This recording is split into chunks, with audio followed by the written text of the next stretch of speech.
we're excited to have you here.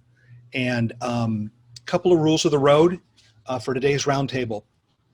First of all, we've received a number of submitted questions already, but you are welcome to send in additional questions, but we're not going to unmute you. So if you have questions during this session, please type them in the chat box and we'll do our best to get to them. So to put some context together for today's roundtable, we've been asked by a number of clients and other entities to say, we need D&I, we need diversity and inclusion training. What do we do? Come give it to us. And I guess we could have done some cookie cutter, check that box type of training, but in my mind, that doesn't work. If you do a cookie cutter program, first of all, everybody's going to forget the training 3 months later. And this is an issue that's bigger than just check the box, we should have it. It's a major, major issue. Also, diversity and inclusion either is or it needs to be interwoven with your individual culture at your organization. So it's really hard to give you a box to check when we don't know what you need to have in the box. And then the other thing is this, and I've resisted this for some time because I, as a human resources consultant, advisor, whatever you call, I've always felt I'm not the right guy to do this. A couple of years ago when Me Too hit, I got asked to speak on the subject quite frequently and I declined every single one. I felt I was not the right person to talk about. As a middle-aged white man, I'm actually the cause of the Me Too movement. I'm not the solution to. And then a few months ago, when the George Floyd murder took place, we got asked to do all this D&I training. And again, a middle-aged white guy isn't the guy I felt to do it. I'm the antithesis of who should be talking about this. But I spoke with one of our great panelists today, David Emanuel, and he and I talked about how we can't change the minds of people who don't want to change. And I suspect those people who don't want to change aren't on this webinar anyway. You're here because you want to learn more and you care about changing, and you most likely recognize the need to make D&I an essential part of your culture. So I want to thank you for being here. And it's really important. And I hope you get things out of it, as excited as we are to present this for you. And then finally, I just wanted to mention this to kind of start off before I turn it over to Michelle. There's something we're doing in a lot of our leadership programs right now, which is emphasizing the need to stop hiring and managing for culture fit. That's been a big topic over the years. Hire for fit, culture fit. And while culture means a lot of things to a lot of people, to me, it means the need to have different voices in the room. So if you're hiring for culture fit, that means you're going to end up with a room full of people who all think the same way. And that's a recipe for failure. So we say to people now, hire people who can contribute and enhance your culture, not just fit within your culture. And to me, a lot of that is the essence of this topic today. Our moderator today is Michelle Long, who's the Senior Workforce Strategist here at Symmetry. Before joining us in 2014, she served in a number of executive HR positions, including Director of HR at MasterCard, as well as Bone, and is Vice President of HR at Citigroup. She has a master's degree in psychology and an undergraduate degree from the University of Oregon, that's too bad. But I hired her anyway, and she's pretty good nonetheless. And she works with our clients in employee relations, executive coaching, and as a strategic advisor. And so I'm happy to introduce our moderator today, Michelle Long. Michelle. Hello, and good morning or good afternoon, depending on where you are. I also want to introduce our panelists. We have Sophia Harang. Sophia. She is first and foremost a very proud mom, and she has 10 years in human resources, and she specializes in people and culture. She is currently consulting, and she focuses on culture, brand, and executive coaching. And then we have David Emanuel. Hello. And David, first and foremost, is a very proud dad. He has been in the HR industry for 30 plus years, and he specializes in talent and succession planning and process improvements. He also focuses on culture and alignment. and how we evolve and move our values within those cultures. He's currently consulting as well. So we're going to go ahead and get started. We're going to leave this open as an open discussion and forum where for the most part I'm going to ask questions and David and Sophia are going to talk, but then I will also interject. And the other thing is that if you do want to ask a question or say, hey, can you elaborate on what you just said, you can put it in the chat box, and I'm going to try really hard to watch that. And then I've also got our technology team that will also bring it out to me. But it's not going to interrupt us, because we want this to be an open dialogue and free flowing. So it's not going to interrupt me if you put something in the chat box and say, wait a minute, you guys just said blah, and I want you to elaborate on that. All right, so we're going to open it up with, what does diversity and inclusion mean? And that's a very broad question, but we wanted to start there to give some more context around what we're going to talk about today. And then we've got some specific questions that have come in where we'll be able to drill down on how you apply it. I'll start with Sophia.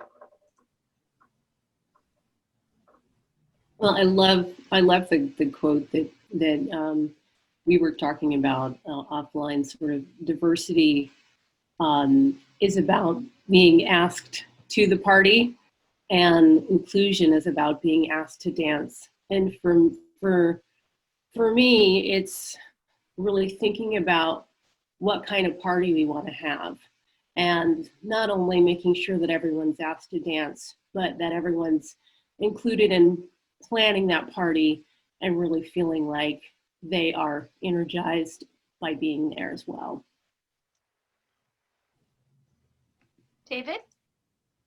For me, it is a broadening of how we think, a broadening of the deliberation around others' contributions, and it can be physical, it can be mental, and to me, it's around entertaining a broader way to either problem solve, to have conversation, to develop in terms of how we as individuals grow and how we as groups grow. And it's the inclusion part is giving everybody a voice and allowing everybody's voice to be heard and to be considered. And to me, the strength then is we are collectively attacking problems, looking for solutions, or at least entertaining ourselves. And so I think it's contemporary, it's definitely needed, and that would be my kind of broad brush of D&I. And I like both of those, and I particularly like that quote, Sophia. And I was thinking about it, and you're right. I mean, you can be asked to the party, but then have your back against the wall the entire time. And so it's one thing to say, hey, I've invited you into this culture or into this organization, but then I do nothing with you. I don't include you on anything. You just sit, with your back against the wall. And I think that that's something that's important, is we've got to figure out a way to appreciate people for, for all of the whole of the person, for everything that they can contribute to an organization. And for me, that's also what diversity and inclusion is. So thank you. I think that's a good place to start. But let me ask you a question, Michelle. Oh, yeah, go ahead. Is that action, and again, this is for both of you, is that action something that we need to wait for as someone invited to the dance? Should we be asking someone? What happens when those things kind of happen? I think that's an interesting question. I mean, at what point is it our own responsibility to get up off that wall and to come out there and say, hey, wait a minute, I'm right here, and here's what I can do for you? So that's a very interesting question. And I do think that part of what we need to do as leaders in organizations is to empower people so that they feel comfortable enough to say, hey, I'm here and here's how I can contribute and I have a voice. I think it goes two ways though, David, where you've got, not only do you need to, speak up, but someone needs to hear you. Yes. Someone needs to be listening and responding and being receptive, because it's not going to do anything if you're over there saying, I'm here, I'm here, I'm here, and then people are just walking by and ignoring you. Sophia? I would say we don't hire disengaged employees. We create environments that suppress engagement. And the greatest HR lessons I learned as a parent, it's like telling my son, I want to hear what you have to say, and having my head in a book when he's got something to say. And the same concept, I apply in the workplace as well. It's making sure that you're there to meet everyone. Your arms are open before they come. So. Yes. And I love it that you said that. I mean, so many times I had bosses who would be typing away. I'd be going in, they'd call me into their office and they'd say, we need to have a conversation. And they'd be typing away, oh, don't worry, I'm multitasking. Yeah. And it's like, well, how important is this meeting anyway? But I digress. I mean, you got to be engaged. I mean, and that's the thing. And both parties need to be engaged. You need to be willing. Michelle, any you touched on something very idea what important. happened? It's how do we invite you in, Mm-hmm. and are we serious about it, or are we sitting back waiting for you to come knock on a door that's closed? Right. And so I think you're, I know you're not talking about me having supervised you, but I'm talking about somebody who I was talking about Eric. There you go. Mm-hmm. Eric's not responding. See, he's decided, well, I'm just going to sit back here and let them talk Hey. about me. So, all right. So I'm going to try to address some of the questions that came in. And again, you can always go through the chat box if you want to, speak up or It ask is us what something. it is. I was just curious. What? Yeah. There goes Eric. So someone asked, how do you create an effective strategy plan to raise awareness and increase inclusion within a firm or an organization? David? Well, I think you got to be purposeful. I think you want to create something that has the fundamentals of how you build strategy. So you're going to have a strategic intent. You'll probably have a mission statement. You need to have something that you want to measure. So is it we're gonna become more equitable around our pay practices, or are we gonna have more women? We need to be purposeful about what we're doing, but I would say do it consistent with how you already practice building and inculcating your strategies. Sophia?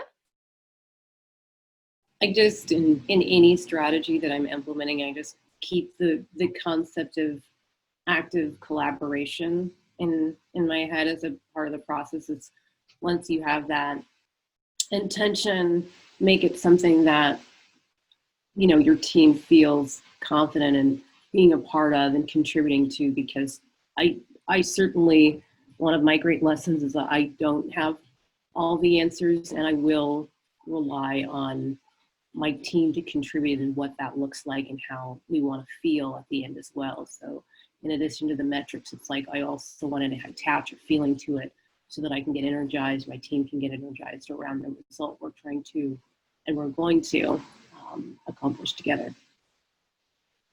Yeah, I mean, I'm going to focus more on like the word awareness. And I don't think, it's interesting, we're born, we grow up, and all of these things are around us, and people say, are you aware? Or now the new phrase is, are you woke? So, okay, well, the thing is, I don't know that you're just born with that awareness. We all think we are. We all think we're aware or woke, and we understand what's going on at all times. But I'm not so sure that we're born with it. I think it is a learned skill, and which means that you've got to be open to being aware. You can't just, walk through the hall and say, hey, I'm aware of all these doors, and I'm aware of all these people here, but are you really? I mean, have you really focused on them? You know. Yeah. And we all have blind spots too. And so you can be aware of what you're aware of, and then also have blind spots. And that's where you take feedback from the environment, you connect with people to help broaden your awareness and recognize the limitations, and then you're able to step into a greater awareness. That's certainly part of my process. So I love that. It's interesting too, because and I'm probably jumping ahead. There's some questions out there about this, but part of being aware is understanding yourself and understanding. I mean, there's some terms that we could throw out, like biases and prejudice and discrimination and what those mean. One of the first things when I usually am teaching a class, I'll talk about biases. You can be biased for or against something. So being aware to me is knowing yourself enough to know, wow, I'm biased toward pizza. I'm not, I'm biased against, and understanding what your biases are and being able to articulate that so that you can catch yourself. And to me, that would also be, are you aware?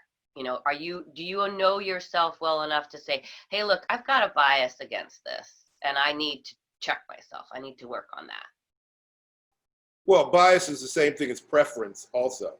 I prefer certain things. I prefer certain styles. And I think the awareness, whether it's positive or negative, it goes into the pot, and it's how do we allow it to manifest? Are we able to put it into action that allows us to be more inclusive, more broad, more understanding that there are different views? I think Sophia put it well in that she doesn't know everything, and yet she's willing to learn from everyone. And I think that is how, and that is where you are in that mindset of being the receiver. The wonderful thing I think about diversity is you shouldn't have to know everything. You are made stronger by the contributions of others. I like that. And I think that's an important point and should be a common theme, is you shouldn't have to know everything. And it's being willing and open-minded. So, okay, so how does a business initiate diversity and inclusion programs, and what does that look like? So I'll start with Sophia.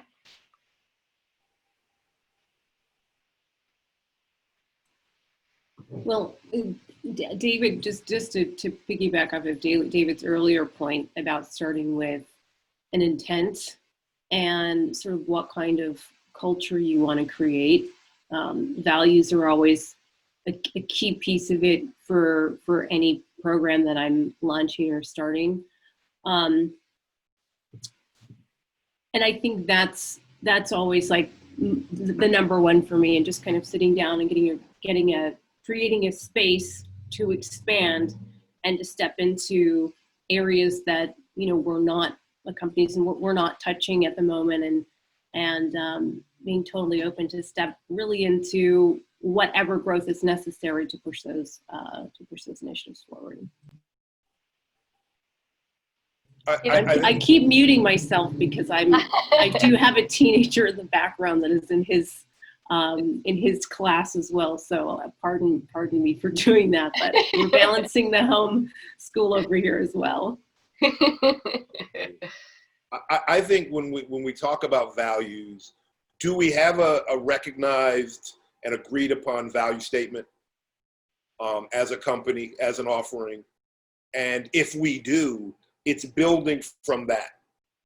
One of the things I always like to do is query all level of employee to actually see, is a company living their values? And when you're not, throwing in a diversity type of program doesn't help, because it now is seen as something apart from our value set. And so I think it's really knowing your culture, knowing where you want to go, and then kind of convening around the idea of how do we action to build this piece, whatever it is, into the way we do our business. Yeah. Go ahead. Oh, go ahead.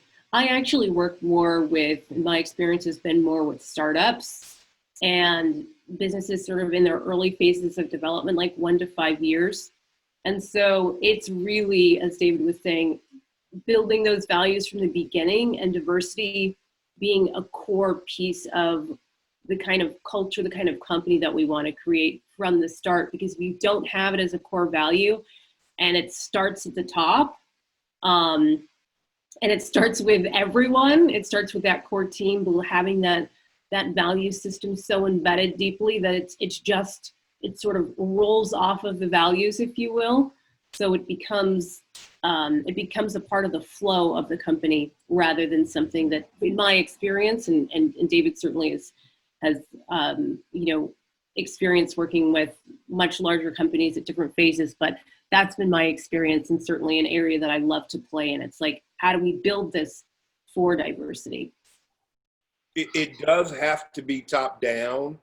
Whether it has to stay that way, I don't think it does. But when you're really trying to transform, if the leadership does not buy in, there's only so much you can get accomplished in terms of making it as readily a part of your value principle as the way you described, Sophia. Yeah, and I would say it as part of all what we're all talking about, and I would say to answer this question really directly is, there is no turn to page 35 and you're going to get the answer. There's no way to just, wake up one day and say, I'm going to create a diversity and inclusion program and we're going to execute it in 5 days and then it's going to be over. That's off my list. Check. And we're done. It's more of a mindset.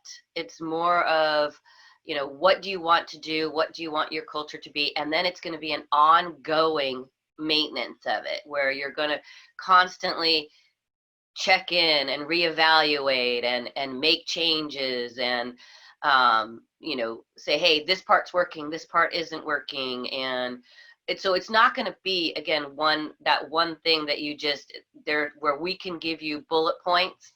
And, as HR professionals, we're used to, helping you build an HR infrastructure.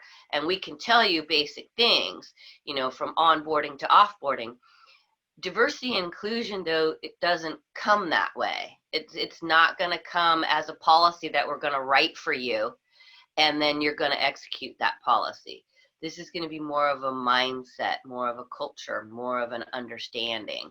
And again, it's not going to be perfect, so you're going to be constantly revisiting it and reevaluating it.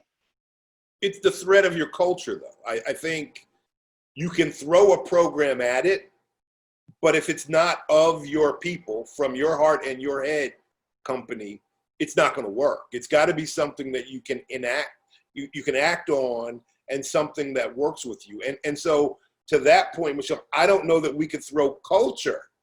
I mean, a company can say, hey, we're going to have this open door culture. But again, that manager that's got his head down when you're coming to talk to them, or you're in the meeting and you're texting and not paying attention as a leader, your culture is an open door when you do that. And so I think diversity sits along with your culture construct, and you have to be intentional. And so intentional means you're going to have to talk about it.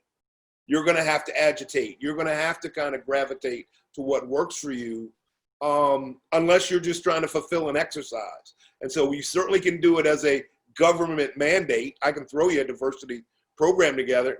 It ain't working more than 3 months, though. Mm-hmm.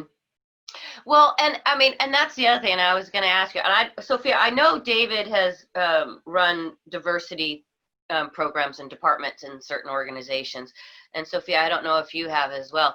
But that was one of the things that was popping in my head is when people bring in someone to say, hey, here's my diversity department, here's the program, here's what I want you to run. what enters your mind as to what are they asking you to do, David? When someone says, I'm hiring you to do this, what do you think they want, and what do you think it really should be? Well, I think that answer has changed over years. Initially, I thought it was, I'll be honest with you, rainbow and apple pie. I actually thought, hey man, these guys are getting it. They really want to change. What I've learned is, who's the one asking me to help? Is it your CEO? Is it your C-suite? Or is it employees, that have got issues? And so it's really around that first conversation. And that conversation is around, okay, what are we changing for? So in the instance of the last 90 days, Black Lives Matter, a lot of different things are, I don't know how to communicate to my employees. I don't know what's on their mind. Okay, I can help you with some of that. But in terms of actually running a program, you guys have done nothing like that. And now you want to jump from, I don't even know how to talk to my employees, to having this program that's going to save me. Diversity cannot save anyone's business. It's additive. It makes you an employer of choice. It makes you a business of choice. So it's really around breaking down, Michelle, okay, what is it you guys want? Because if I had a magic wand, hey, diversity, boom, you're done. That doesn't work. And so it's really, what do you need? What kind of employees do you have? What is the size components? And who's going to champion this once the consultants walk away? And so it's electing, selecting, and part of that. And it's really, again, going back to the fundamental, being meaningful about where you want to go, because it becomes a journey. And you really want to be very deliberate about your organization, be able to handle it without kind of disrupting everything it is you all do. Hope that made sense. Yeah. It does. Yeah, David's certainly had more experience doing it on a larger scale, and I couldn't really speak to that as well, although I can say in the executive coaching work that I've been doing, and the questions around how to tackle this have been more about the attitude that you go in with, and being totally transparent about what you are not doing well and about your intentions, and saying, we haven't done this really well in the past. It's something that we want to do, and we need your, and again, I'm talking, really with smaller businesses, but businesses that are certainly open and wanting to change, business owners who are open and wanting to change, but coming in with total transparency and humility around the process, and saying that they're willing to that it might get a little bit messy, and that it's something that they haven't done well, but that transparency creates trust. And to me, I've seen the best results with that attitude from the folks that I've worked with. And certainly their employees have been more than willing to come to the table and say, hey, I've got something, because they recognize the heart behind the action. That is powerful. That is powerful. Someone did put a question in through the chat box, and it says, how do you counteract comments from leadership such as, we just hire or promote the best person for the job regardless of race or gender? David, you're smiling. If you think you don't observe color and you say you don't observe gender, you just lied. It is a misnomer to believe that we hire that authentically. Now, that's not to say we're discriminating. That's not to say we're doing anything wrong. But anybody that tells you we're bias-free is lying, and they're not aware of themselves, and they're not aware of how they fit. Because the better question would be, And here's what I do. I ask as many people as I can in those scenarios, how were you brought on? And tell me about your interviewing process.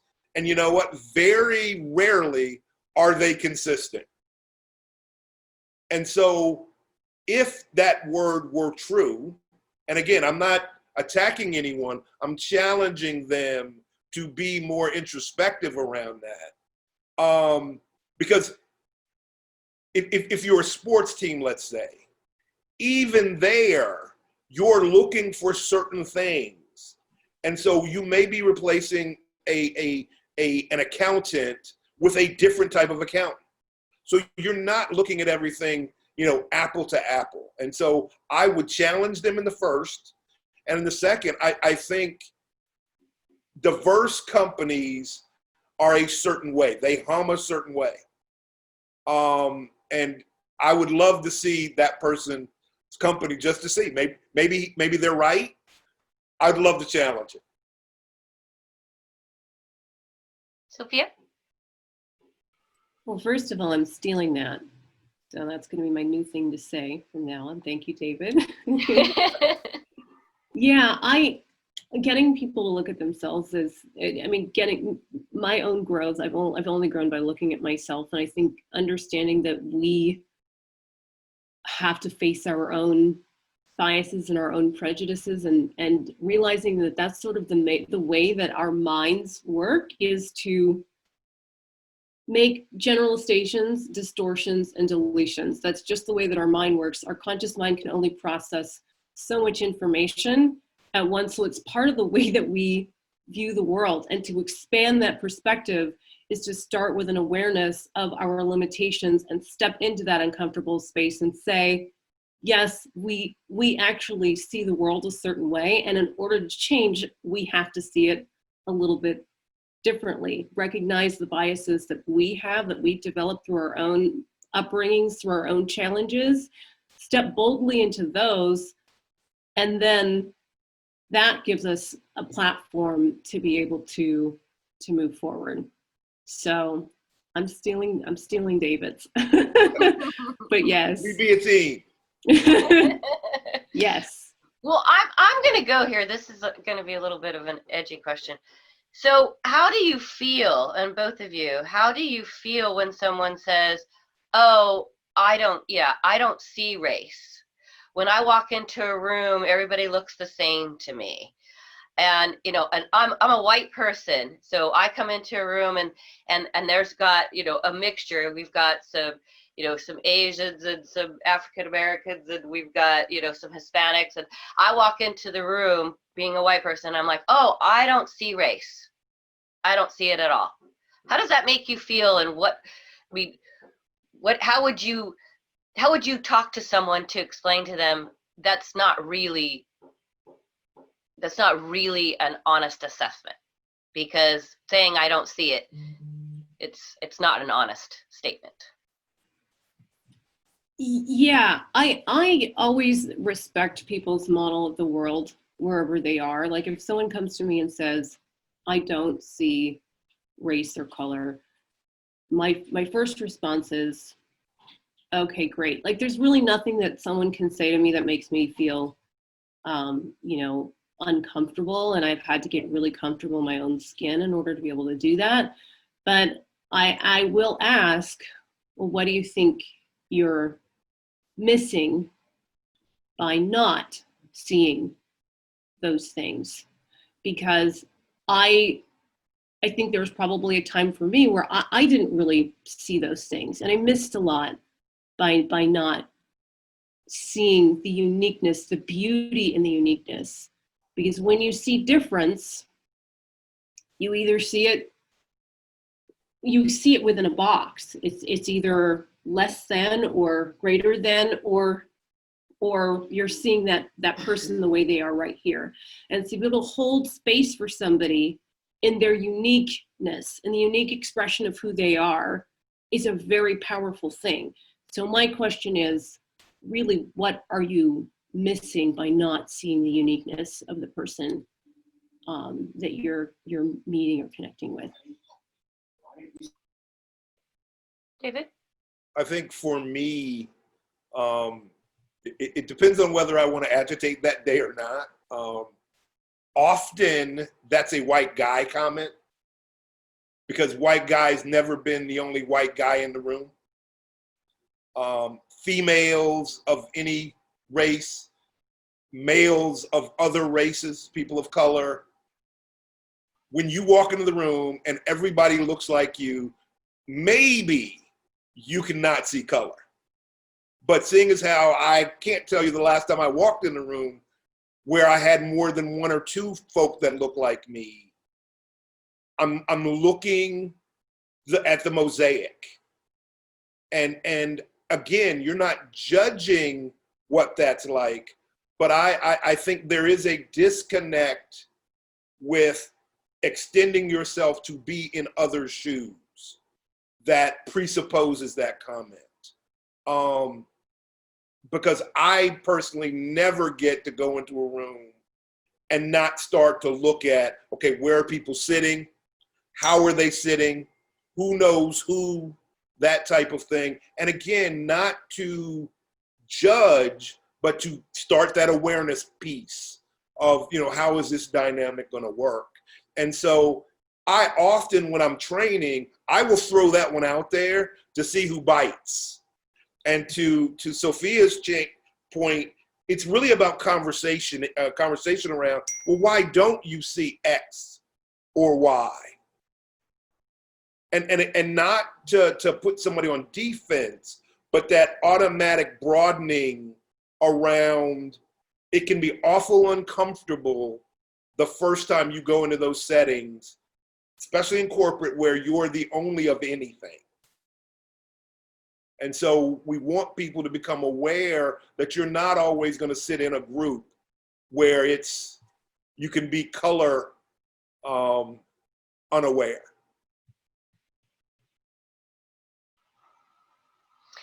Yeah. And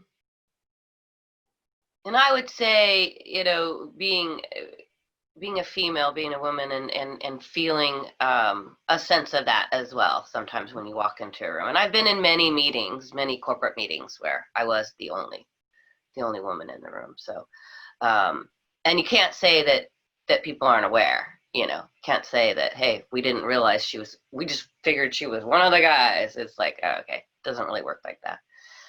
So. Well, and I would even say, did they really assume you're one of the guys?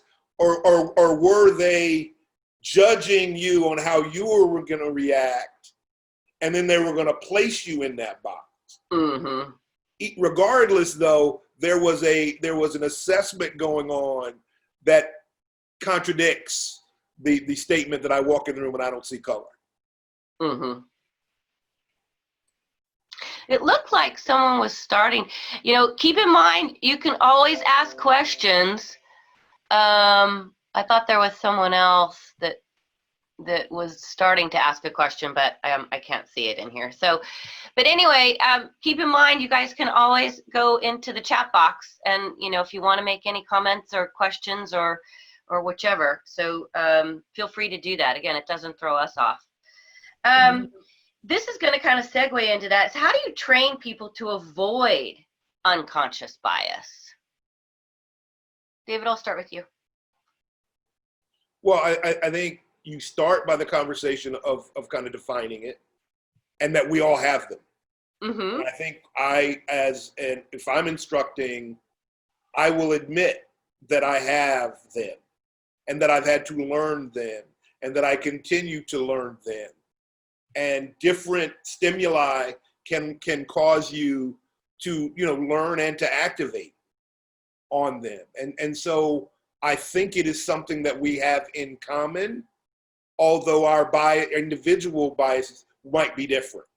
And so it's one of those things where you're trying to welcome people into getting comfortable with the other side of their brain. Our biases are not black and white. They are not necessarily well thought out and or well reasoned. They're often reaction to stuff that we don't know our brain is even working on it. And so it's more or less opening people up to becoming even more aware of how they process and how they think. And so my question is to people, can you give yourself a willingness to suspend your disbelief? Can you believe in the art of the possible such that you can learn more about yourself by going inside and learning where you kind of prejudge and where your thoughts emanate from? And normally that at least gets people willing to at least hear about mine, whether they share theirs or not. But I think that's the piece. You want to get them open, because often they cannot necessarily get all the way there in one conversation. Mm-hmm. So it looked like, Vivian, I'm sorry, I was trying to read yours and it started off where it said we, but it looks like you had a question. So we have a medium-sized office. We have a small group. Oh, where'd it go? Don't you hate this when the computer moves and you can't, and it right in the middle of when you're trying to read something? Oh, this one, oh, an anonymous question just came in. Sorry, Vivian, I'll go back to yours. Sorry, folks, I'm trying to scroll down so I can get this. And it is there. We have a medium-sized office. We have a small group of employees who are of a different culture, but they only stick within their own group. We are a social office, and we try to include them in our social office activities, but they do not join us. They only socialize amongst themselves. How do we break this cultural barrier? It's a very good question. Sophia? Yeah, that's such a great question. And I think, you know, I can give just a practical example of something that, an initiative that I've done at a couple of companies. Once the value system was, you know, clear in terms of, you know, how including diversity and inclusion in terms of that being a core value, that we would do activities, and one of the activities, I forget the actual title we called it, but we would set up groups.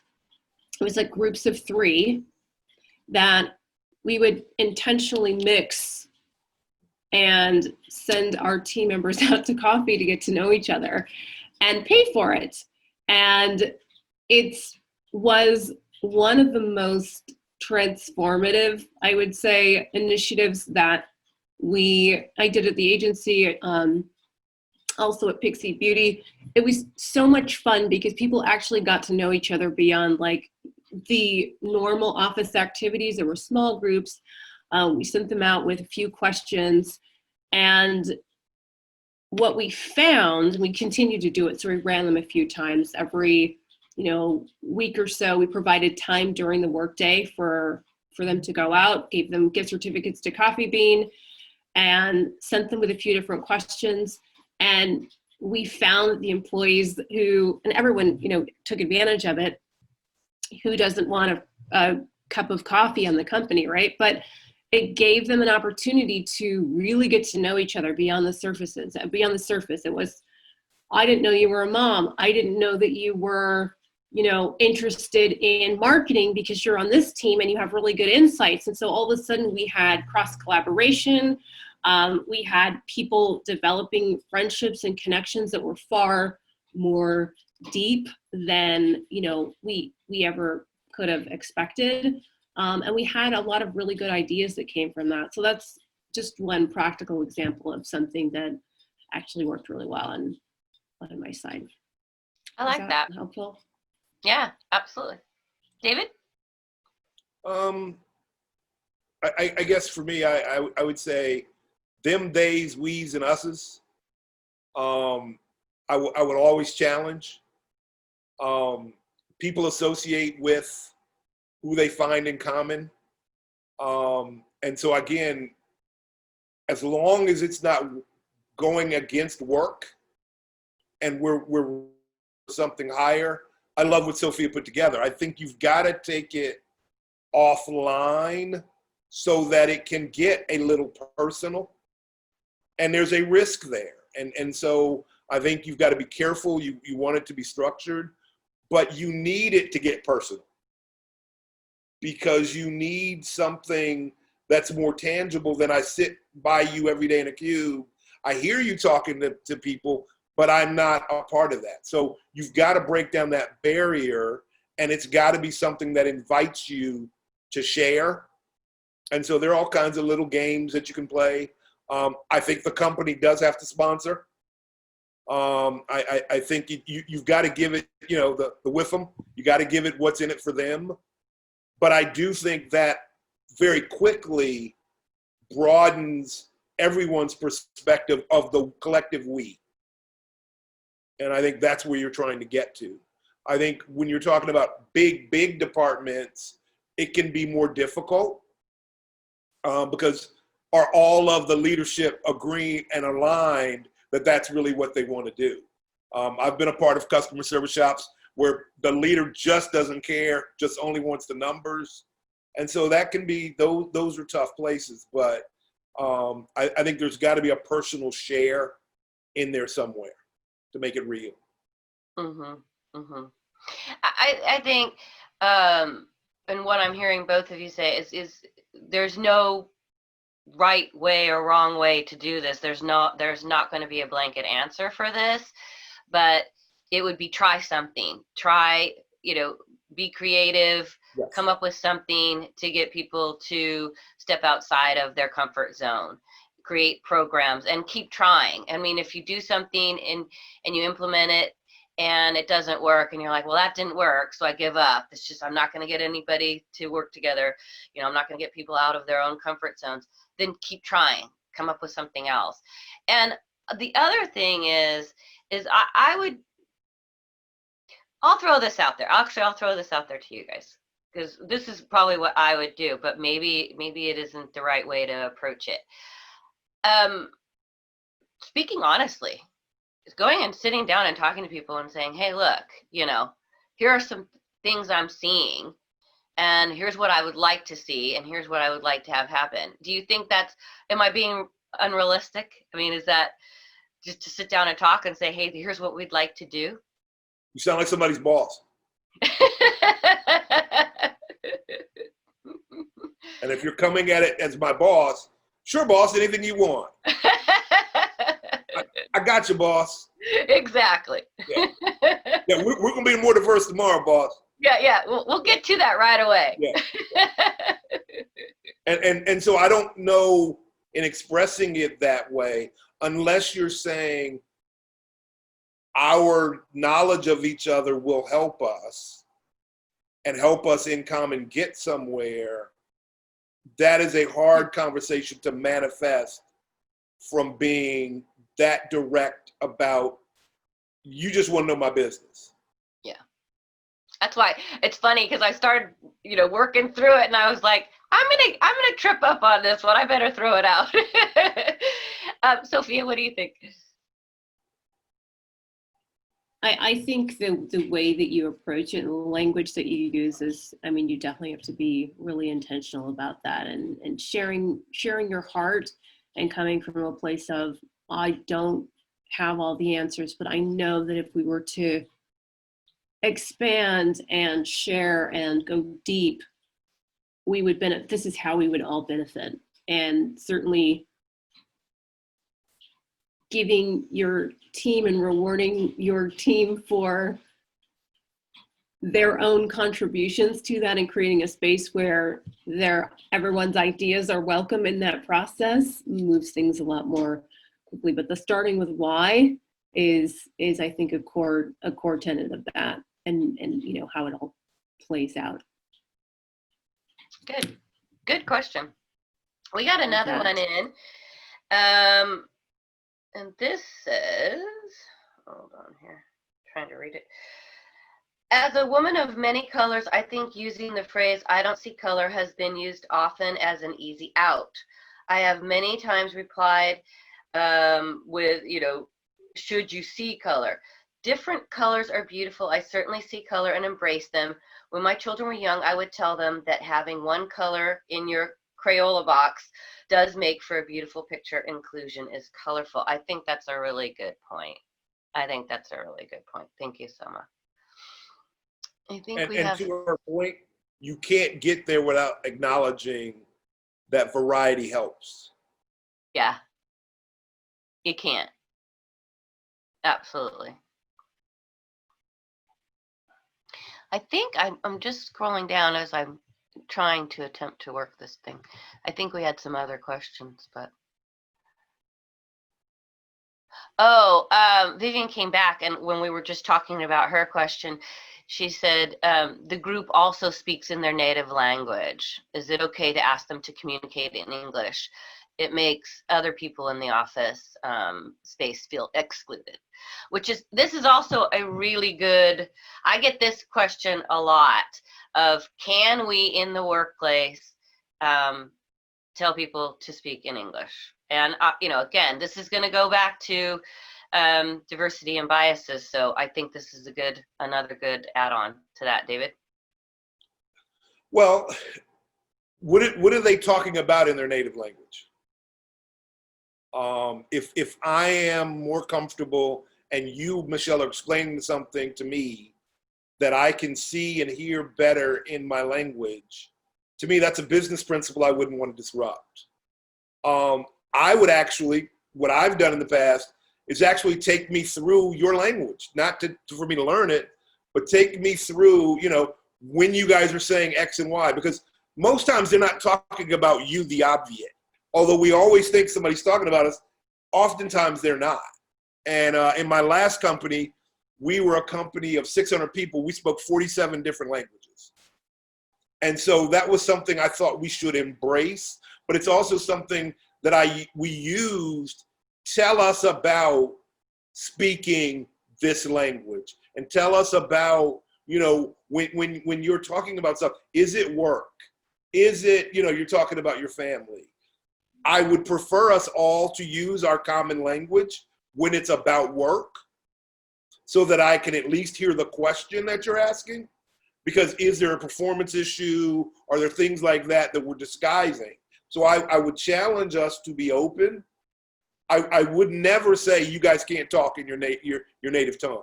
I would want to understand the purpose of it. I would want to understand, are there ways to bring the potluck of our language skills into play? And so, like, what's my name in that language? How would you say it? Do you say it differently in the mind? So they're all kind of little anecdotes. But again, I would not want to take away their camaraderie. I would want to understand it better. And because, let's face it, in the world, we Americans speak the least amount of languages. And sometimes we get upset about that. How about we learn some other languages? Just my mea culpa. English speaking only. Definitely go to somebody's culture and go, yo, what you saying? Sophia?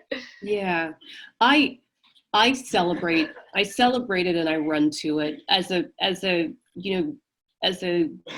someone who's been in a position of leadership in organizations in the past. Like, I love learning. I have a sort of a mindset when I see something new that I don't understand, I run to it. And so my last company, a good portion of my team spoke Mandarin Chinese. I was like, I wanted to learn. I wanted to, we did culture training, history, culture, and language. And then I made language courses available through our training program for anyone that wanted to learn language, culture. Any language that we had, we also had training if you wanted to be able to learn the language, or if you wanted to make a presentation about your hometown or where you came from, so that people felt not only like they had some understanding and some insight into your world, and that was really, really, into the world that we all live in. And it was really, really fun. It made it really fun. And my Chinese is not great anymore, but I still can hang. Good. I like it. Good stuff. Yeah. Good questions. I love Great that question. Yeah. And it's an opportunity. Yes. Yeah. I think a lot of times we look at it as if it's a challenge, but it actually should be the other. If we shift every time we say the word challenge, if we just change that one word to opportunity, for me, in my experience, it has opened so many doors for me to step into things that felt slightly uncomfortable. It's like, this is actually an opportunity for us as an organization to grow. So every time something comes up, if it's resistance, if it's a red flag, step boldly into that space, admit where you're at, and then sort of open up to the possibilities and to what can come out of it. It's certainly, that growth mindset has been a key for me in the process of any sort of diversity, inclusion, and then certainly as a mom and a consultant too. Good stuff. Learning that dance at that party that's different than yours. Mm-hmm. Yep. There are different kinds of diversities to be aware of. So they're asking, you know, how would you be aware of them? And sometimes people are only aware of certain diversities, but don't recognize others.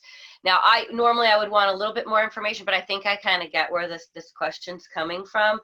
Is, you know, what is, it kind of goes back to the very beginning of how we started off. What is diversity?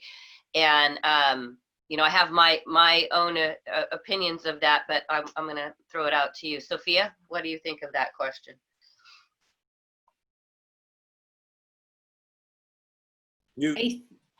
I think I understand also what's being asked, and sort of an awareness of diversity that's maybe not what you'd be sort of right off the top of your head thinking about. And it's just always being open to grow and to seek after, you know, what you don't know, and sort of including and always expanding your definition of what diversity is and different types of diversities to be aware of. And I also use, I also create, anytime I want to expand in an area, create like some type of a small mastermind, a small group of people that are tackling the same or looking at the same kind of challenge.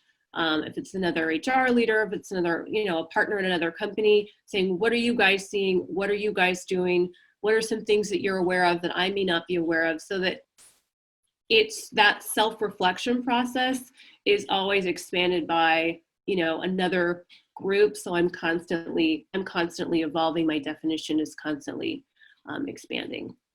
Does that answer the question? I think so. I mean, you know, okay. I think what it is when, and again, without being able to ask the person directly, I think what they're saying is that when they say sometimes people are only aware of certain diversities, I think what they're saying is, and I'm sorry to the person who asked this if I'm getting it wrong, I think that they're saying is, hey, you know, right now we're focused on African Americans, for instance, and that's right now a top of mind. And so what about other things? And you know, I can throw out even the fact that I have red hair, and how that makes me different. That makes me, even though, you know, yes, I'm a white female, but having red hair is very unique from a cultural standpoint, because there's only about 100,000 true redheads in the entire United States, and it takes certain, you know, 2 certain genes in order to create that. That makes me different. That is diversity in and of itself. So sometimes we're so focused on diversity as being a race, being the definer, that the boxes that we put people in is a race box. But there's other things. There's hair color. There's hair length. There's people with short hair and long hair, and people with long nails and short nails, and people who are tall and short, and people who are fat and skinny. I mean, you know, there's all kinds of things and places where we can jump into a bias, whether we meant to or not. But it doesn't just have to do with race, is what I think this person's saying. We're gonna have to start wrapping it up here soon, but I did get another question in, and it says, how can companies empower employees, those who don't feel they fit the greater mosaic?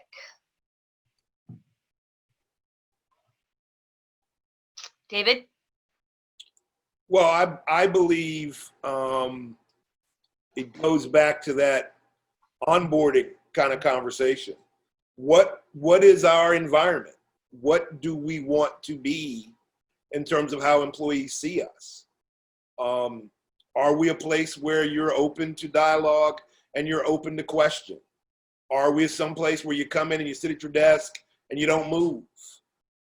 What is your intent around that? For me, I operate by the walk around.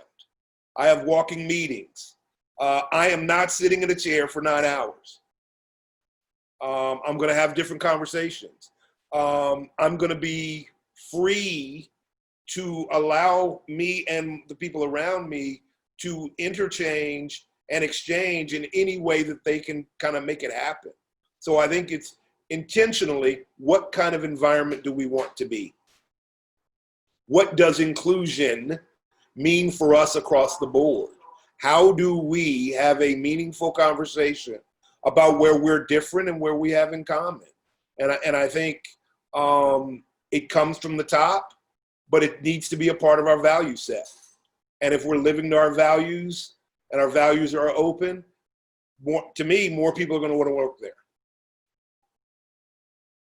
Sophia? You know, I hire people when I am in a position to hire people. I hire people because of them. I want them to be the best of who they are. And I remember being in a meeting, an onboarding meeting, and my employee was telling me his Chinese name, and he said, "You can call me, you can call me Jack." He said, and my heart sank. And I said, "Well, what do other people call you?" Or got in the conversation. He said, "But you can call me Jack, it's easier." And I said, I want to call you by your name. And he just looked at me. And I was like, I don't want you to be anything other than who you are while you're here. Every single aspect of who you are, I want you to bring that with you every single day to work. I don't want somebody else working here. I want you. And I almost cried in that meeting, because I realized that if people come to work and feel like they have to mask, feel like they have to code switch, feel like they have to be anything other than who they are, it takes an incredible amount of energy to do that. And so from day one, I was a single mom. I was ashamed to say that in interviews. If you can't be all of who you are from day one, I don't get the person that I hired. So, and my company and my team doesn't benefit from having that person be all of who they are. So there's no box for anyone to fit in. The only box I need you to fit in, the only shoes I need you to fill are your own. And from there, we can do really great things together. I like it. We have one more question that came in, and then we do need to wrap it up. In regards to terminology, what is the correct reference of the race? I've heard that African American is not correct, as people may come from other areas of the world, like Jamaica. This is a very good question, and I know I've spoken to both of you guys about this before. So, David, I'm going to start with you. I'm okay with Black American or African American. I'm okay with Jamaican American. I'm okay with American. There are other references that I'm not okay with, but to me, those are the main and force. So I will stick to those. So to me, either way you go, respectfully, works for me. Mm-hmm. Sophia? Yeah, I second that. I mean, place of origin, correct place of origin, and tied to American, Black, smart, nice, awesome, all of those things would work. Yes. Yep. Yes. I mean, it's a good question, because I know there's been people who have said, well, am I saying it wrong? Do I say African American, or what if I say, if I just say Black, is that okay?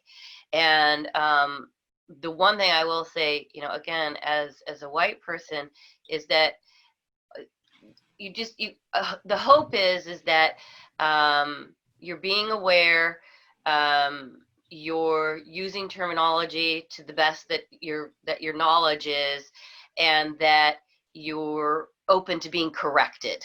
Yeah. And I think that's the important piece of it, is that you're not, there are certain words and phrases that are taboo, and hopefully being aware of those. I will give a very simple example of when we say phrases like people of color, which is okay, but we don't say colored people. It's just Correct. simple, you know, Yeah. but understanding that. But even if you mess up and you say that, if you say colored people, then, and someone says, no, you mean people of color, that you're listening and open and realize, oh gosh, you know, oops, I that is what I meant. Yeah, and not everyone. I think one of the coolest things that happened for me was, and you know, this is just my experience, but someone asked me like, what do you prefer? Like, do you African American? I was like, this black is great for me, you know, and knowing that each person's going to have, and being open to that too, I think I love that, Michelle. Yeah, and to that point, I just, internationally, I'm seen as an American. It's only in this country that we need the flavor. And that's, I always find that unique, that internationally, it feels like I'm elevated, whereas here it feels like, you know, there's a limitation to it. And let's get to the point where we are all Americans, because, you know, I've blood, sweat, teared for this place too. So I think that's where I'd like for us to all get to one day. All right, so we are going to wrap this up. I want to thank you guys so much. Thank you to the panelists. Thank you, David Emanuel. Thank you, Sophia Harang. I so appreciate, this has been such a good interactive dialogue, and I really hope those of you that have been on this webinar, that you are able to take something away from it. Again, if you do, as Eric started off, if you do have other questions and you want to send those to us, even anonymously, you know, you want to have a list of questions that maybe your team has or something, and we can answer those and spit that back to you guys. I also want to say that if you do want to look at more training and programs for diversity and inclusion, please reach out to Symmetry HR, and because someone on as part of Eric's great team, and there's several of us, we're not all here today, but there are several of us, several consultants at Symmetry HR, and we can definitely help you out with creating diversity and inclusion programs. So thank you so much to both of you. This was great. This was great. I really enjoyed it, you guys. Thank you. Bye. Thank you so much.